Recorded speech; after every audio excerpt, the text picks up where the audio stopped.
Assalamualaikum warahmatullahi wabarakatuh. Perkenalkan, nama saya Sintawangi Akidah. Di sini saya akan menjelaskan tentang wilayah, perwilayahan, dan tata ruang. Teman-teman, apakah teman-teman tahu apa itu wilayah? Wilayah adalah suatu tempat di permukaan bumi yang memiliki karakteristik khas sehingga dapat dibedakan dengan wilayah lain di sekitarnya. Ada 3 jenis wilayah. Yang pertama, formal atau homogen.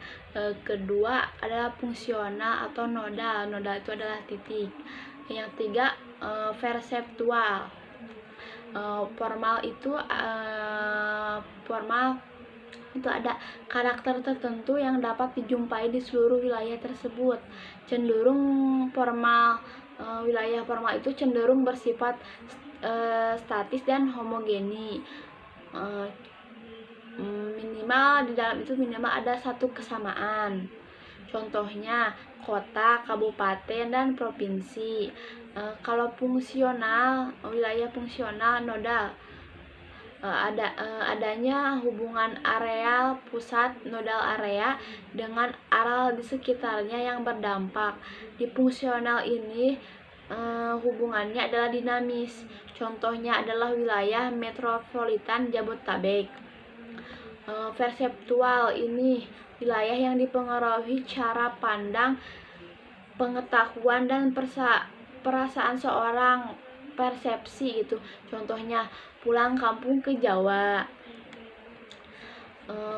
Kita jelasin lagi, wilayah formal ini ada karakteristik tertentu yang dapat dijumpai di seluruh wilayah tersebut, cenderung bersifat statis dan homogeni. Contohnya kota, kabupaten, dan provinsi. Wilayah fungsional ada di suatu area pusat nodal. Ingat, nodal itu adalah titik yang mempengaruhi daerah sekitarnya, sifatnya heterogen sehingga terjadi hubungan kegiatan antar wilayah. Contohnya Jabodetabek. Wilayah perseptual, wilayah perseptual ini dipengaruhi cara pandang. Wilayah perseptual dipengaruhi oleh cara pandang, pengetahuan, dan persamaan seseorang persepsi. Contohnya Bogor kota hujan, padahal Bogor itu enggak selalu hujan gitu ya. Ada kota lain yang selalu hujan. Kedua, saya mau pergi ke Pulau Jawa. Saya mau pulang ke Pulau Jawa. Terus tiga, negara miskin. Sekarang kita akan membahas perwilayahan. Apa sih perwilayahan? Perwilayahan menurut Galson adalah usaha menentukan batas wilayah yang biasanya lebih besar daripada struktur pemerintah lokal. Tujuannya yaitu mengefektifkan dan mengefisienkan pemerintah dan perencanaan baik lokal ataupun nasional untuk memudahkan perencanaan yang akan dilakukan pemerintah atau lembaga lain. Cara melakukan perwilayahan adalah perwilayahan secara formal. Pertama itu adalah geografer menentukan batas wilayah formal berdasarkan minimal satu ciri karakteristik yang membedakan dari wilayah sekitarnya.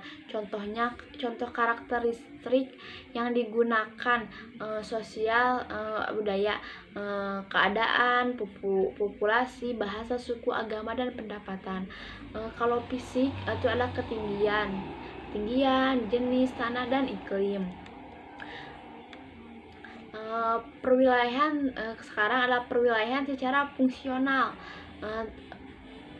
Terjadi karena adanya interaksi. Bayangkan saja sebuah roda sepeda, adanya pusat kutu model yang menjadi pusat aktivitas dan memicu interaksi. Terus kedua, ada area yang menerima transportasi, komunikasi, dan perdagangan. Ketiga adalah transportasi.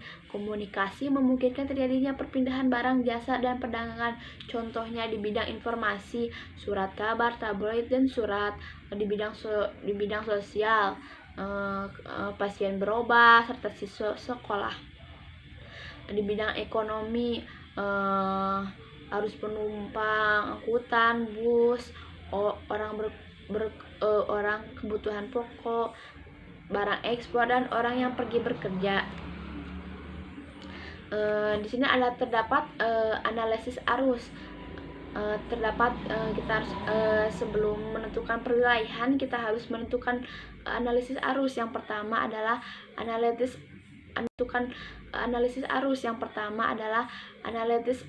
analisis arus. Untuk apa sih? Yaitu untuk mengetahui yang menjadi pusat nodalnya. Kedua adalah analisis kekuatan, untuk mengetahui kekuatan interaksi ruang. Yang pertama adalah kondisi fisik wilayah negara asli terhadap bencana. Kedua, potensi sumber daya alam manusia buatan. Ketiga, keadaan ekonomi, sosial, budaya, politik, dan hukum. Terima kasih, itu saja yang bisa saya jelaskan. Mohon maaf bila ada kata-kata yang salah atau pengucapan yang salah. Terima kasih. Wassalamualaikum warahmatullahi wabarakatuh.